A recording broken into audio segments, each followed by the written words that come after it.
Welcome back. Tonight we're privileged to be talking to the Director of the Africa Department of the IMF, Abebe Amro Selassie, and reflecting on his many years at the fund and also where Ghana is. So thanks for staying with us. Ghana is at the closing ends of their, is it their 18th program? I'm not even sure now. 17th program.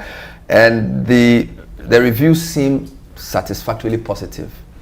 But as a journalist, I'll say we've been here before. So you come to the end of one cycle, a new government has done 1 year, and generally things are okay.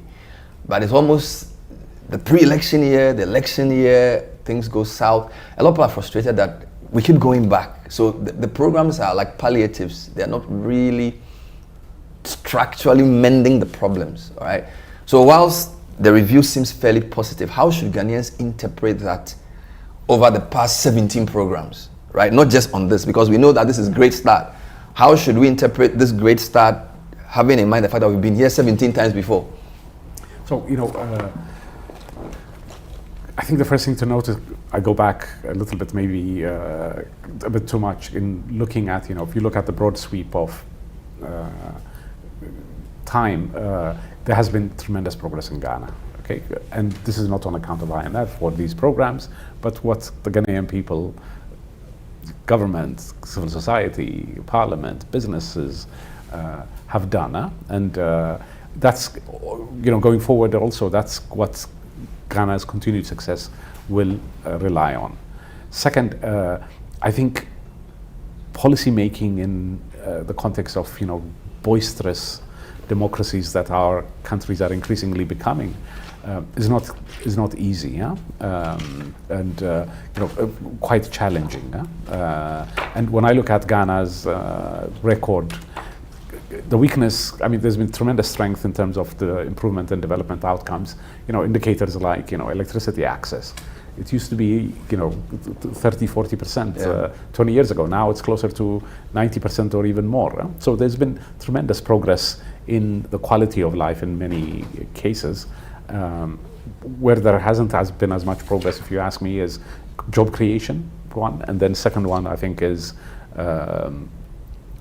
the volatility in macroeconomic indicators, generally around the electoral cycle. So I think fundamentally going forward, how Ghana can reduce reliance on external financing, periodic external financing from the IMF, World Bank, that you rely on, is by trying to address these two areas in a durable way, in a lasting way.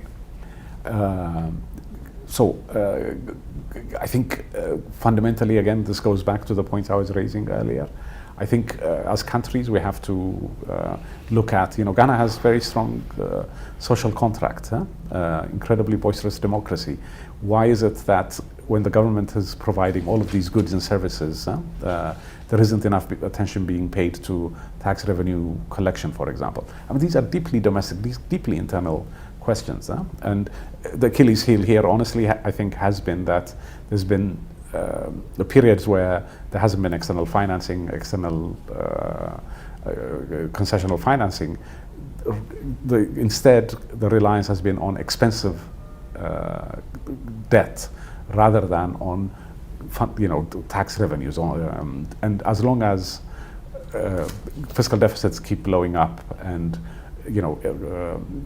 concessional financing, aid, is not replaced by revenue but rather by borrowing, then the risk of more macroeconomic instability will always be there. And this is not unique to Ghana. It's also we see something that's been happening in other emerging market countries, and those countries that have reduced recourse to concessional financing, reduced volatility, which is harmful to growth, which is harmful to employment, have done two things, honestly. One is kept fiscal deficits reasonably contained, and the second one have avoided pegging the exchange rate and instead allowed the exchange rate to be a really important managed flute. The exchange rate in general, they've allowed it to be an important shock absorber. So if there's one thing, and the lion's share of my career at the IMF, I was working with emerging market countries, advanced countries, and in the 90s, the countries that were early in my career that I was working on are the Thailands of this world, Romania, other countries like that. And those countries have reduced reliance on the IMF. The same with Latin America, Brazil and others. Even India had a program with the IMF in 1990, 91. And what is it that those countries have done that they no longer have to rely on external financing like that with the IMF? These two things that I mentioned. Kept fiscal deficits to a generally manageable level, debt levels to a manageable level, and second, they have allowed the exchange rate to be flexible and move to absorb shocks. So they're not defending unsustainable exchange rates, not drawing down reserves and leading to periodic effects. So let me just understand that second point. Are you saying that they do not intervene at all, or they are more scientific about how they do it? So it's a bit technical, but so on the exchange rate, what tends to happen in many of our countries is that, particularly in Africa, there is this tremendous urban bias, tremendous regressive focus. Regressive because we look at the interest of generally, richer people who have higher import content baskets. We see the exchange rate as the metric of how well an economy is doing, and understandably, because you don't have many other prices in the economy to signal how well the economy is doing, to provide signaling to businesses in terms of how they ought to be investing. But the exchange rate is a price, and sometimes when it's not reflecting fundamentals, what happens is that you invest so much focus and interest in keeping it pegged, you lose reserves, you keep it at an unsustainable level, reducing competitiveness and economic output, and that has also been an important driver of crisis in countries. So. This shift that countries around the world have made towards an inflation targeting regime, where they emphasize the inflation rate as an anchor for signaling about economic conditions, has been a really important one, and one where I don't think there's been sufficient transition in our region. There are some countries which have done it really well. I think South Africa, exemplary focus on inflation targeting, allowing the exchange rate to move. Ghana has also made tremendous progress. Uganda has made tremendous progress. In Ghana, this has been in fits and starts.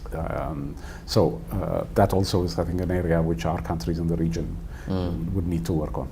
So I'm staying with the Bank of Ghana now because a big controversy has arisen around its domestic gold purchase program, the role of the gold board, and how cautious the fund is around the whole management of FX. So I think you want more transparency, and there appears to be some concern around aggressive intervention. So I just want you to explain what the fund's apprehensions are, because the way it's been debated, it's almost political, right? But the view from a street person is that the gold board has come in, it buys gold from artisanal miners. The Bank of Ghana has continued with this gold purchase program. It's built its reserves and uses some of that to support the currency. I just want to understand what's the issue here. So just to be very clear, the team on Ghana can provide you with a lot more detail on this. But in general, what is, ideally, what you want central banks to be focusing on is on their core mandate, which is making sure that the economy is broadly stable, and in particular, inflation is stable, and from that to low and contained and predictable, so that you don't see the erosion in the living standards that we saw when inflation was 40-50%, right? That is by far the most important contribution that central banks can make. And from that will come about a lot more stability, predictability, and exchange rate, economic conditions, reduced uncertainty. In our region, of course, because fiscal situation tends to be a difficult one, there's historically been a lot of pressure for central banks to provide financing directly to the government or indirectly, or engage in some operations, and the various operations have been very country specific. So I think the broad message and the broad learning from the experience of other countries is that central banks do best when they're focused on their core mandate. Okay. Yes, there are of course other issues, like in Ghana. I know for many years this issue of artisanal mining has been really, a source of quite a lot of discussion, controversy, and you have conjunctures like the current one when gold prices are going up sharply, when you feel like, and because gold of course exports, how the country gets control of those gold resources is also something for debate, and absolutely legitimate and important debate. Why shouldn't Ghana be benefiting more from this important resource? But I would say just it's really important that if you are going to be tasking the central bank to do this, lay out very carefully what is a fiscal operation, if you will, versus what is a monetary operation. So just thinking very carefully and avoiding the central bank balance sheet being used as a to build contingent liabilities. I understand that. These are the points I think that are under discussion. And again, you have really very strong institutions in Ghana. Let me just understand the inflation point though. There are a couple of people who feel inflation targeting is great, but it's not really sufficient as a sort of overall measure of economic progress. I've heard economists even say we should also, in addition to that, do employment targeting. That's number one. Number two, while inflation is the broad level of prices, people feel interest rates is the price of credit. Exchange rate is the price of FX. So the BOG or the BON or BO, whatever, whichever bank it is, must interpret its price stabilization role to include not just the price of goods and services, but the price of credit and the price of FX, which is why sometimes they get involved in these, what you call quasi-fiscal operations. I just want your general thoughts around, because in a country like Ghana, which is import dependent, the price of FX is a very big issue. Okay, so let's start with probably the most important variable here, which is employment. And, yes. Particularly youth job creation for our countries. We are a region where we have tremendous demographic pressures, a lot of young people coming into the labor force every year, so we need a lot more economic growth, a business environment that's conducive to more labor-intensive development. And I would argue that these are areas of responsibility, areas of focus, where policies need to be developed by institutions other than the central bank, because it's very difficult to know how a central bank can directly influence employment creation, because employment creation happens in the private sector for the most part, and so that really should be, of course, an important metric of success in our economies when we talk about it. So that's my answer on the employment part. Yes. Now, coming to the central bank and why perhaps the focus on inflation should dominate over the others. Yeah. So what I would argue is that, if you look at interest rate, the cost of money, it's often related to what the inflation rate is and then some markup. If inflation is high, okay, the cost of the interest rate is always going to be high. Yes. Okay, and if you have interest rates that are what we would call negative in real terms, that of course basically feeds into higher and higher inflation. Right? So again, even if you want low cost of borrowing so that enterprises can borrow more and invest more, households can borrow more so that you can afford longer term commitments like mortgages or car payments, that all needs really low inflation to help lower interest rates. On the exchange rate, the exchange rate is an asset price. It's part determined by supply and demand domestically, but it's also determined by a lot of other things on which the country has limited control. Yes. There are periods, for example, when the dollar would strengthen, as we saw in recent years, because of things nothing inherently to do with the fundamentals in the Ghanaian economy. If you're pursuing a peg in a context like Ghana to stop your exchange rate weakening, does that make sense? Okay, so this is why kind of an anchor, when it's considered about the domestic economic situation that's focused on inflation, dominates an anchor that's focused on the interest rate or other variables.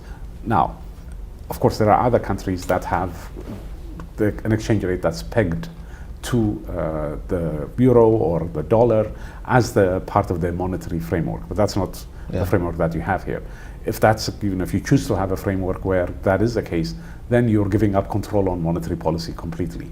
Right. So that gives rise to a whole set of different questions. So if you look next door, Cote d'Ivoire is part of the zone franc, and they have their currency pegged to the euro, right? And they've always historically had a very, very low inflation rate, but they've lost monetary policy independence, right? They don't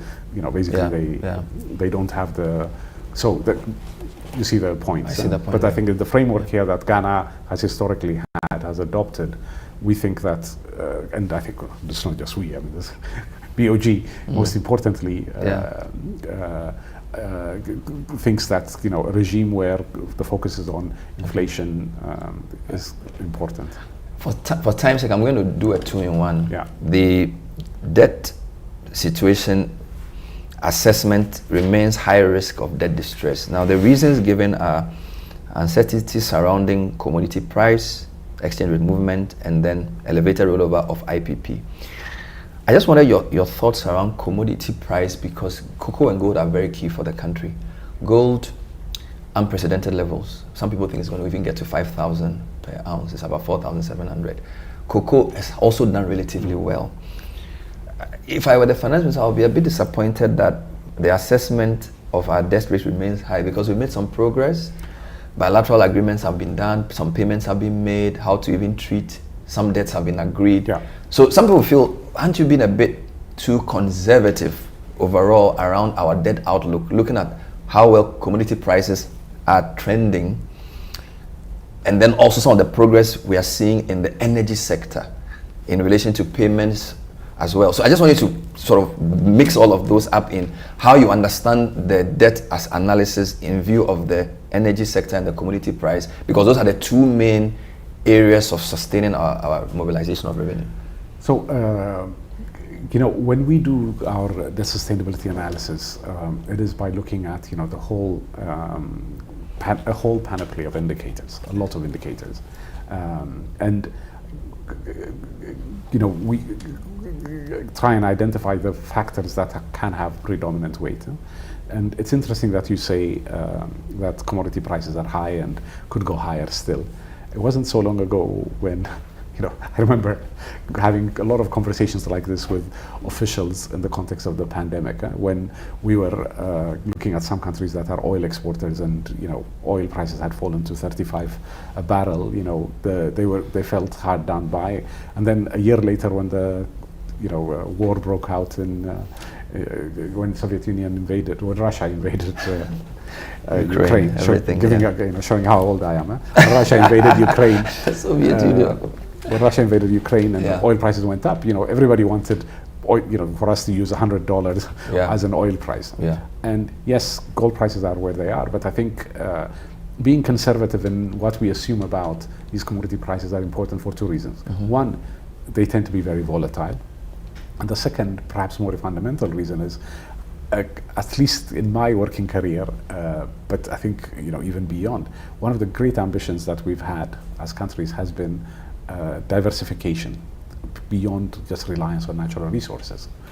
One of the reasons why we tend to not achieve this objective is because we tend to overly rely on commodity revenues. And so our advice to countries generally is that to assume a conservative price for those revenues when you're doing your macroeconomic projections, so it doesn't lead to volatility in spending. And if the result is that you end up overperforming on fiscal front, important to save that for investments down the road, rather than calibrate policies and pursue policies where you use all of that borrowing room. Let me end on a personal note. So now that you will be leaving the fund after 32 years, I mean, what would you do with the rest of your life? I ask this because a lot of people, when they leave active service, like Obasanjo now, he's helping Mahama with the Accra reset. Ellen Johnson Sirleaf is also part of this, right? I mean, you are from Ethiopia. your name is Selassie, so you even sound like a Ghanaian, right? Do you have a job for me here? I'm just wondering, are you contemplating any sort of Pan-African, because your experience is incredible, right? Yeah. And the continent is also looking for a new sort of alliance where we're trying to build something that works for us. And with the kind of experience you have, what would be the ideal post-IMF thinking for you? So, look, first, I'm moving on because I've been in this job for 10 years, and it's been an incredible privilege to be able to have the opportunity to work with so many countries, so many great leaders, incredible policymakers, interacting with people around the region. I mean, just cannot think of, I would never have dreamt of this, and it's been a great privilege. And so, having done it for 10 years, I think I also feel like time to go do something else. And my family circumstances are also such that, kids are out of the house to university, etc. So if it would allow me to come back to the region in some form or fashion. Second, as to what I will continue to do, I mean, it's a great honor to be, to have my name kind of associated with these great people. But, I will continue. My passion has always been economics, development issues, and above all serving our people, and I will do whatever I can in whatever capacity to do that, particularly in the policy area. And my focus, and I get excited about these more technical type of issues. So I want to do some academic work around that, and help as much as I can around the region. We look forward to hearing from you more. Thank you. Hopefully. Yes, we've been talking to he's not finished his work. He has at least 4 or 5 months to work, and there's a lot of work to be done. So I hope I didn't create the impression that it was done. We are in January, and 4 months is a long time. Absolutely. In the work you do, but we appreciate what you do, and we thank you for talking to us here on The Point of View. We've been speaking to the Director of the Africa Department of the IMF, Abebe Amro Selassie, who's in Ghana for some important work, and we caught up with him reflecting on the global economy, Africa, Ghana, and the rest of it. Thank you so much for watching. We'll see you next time. Bye-bye.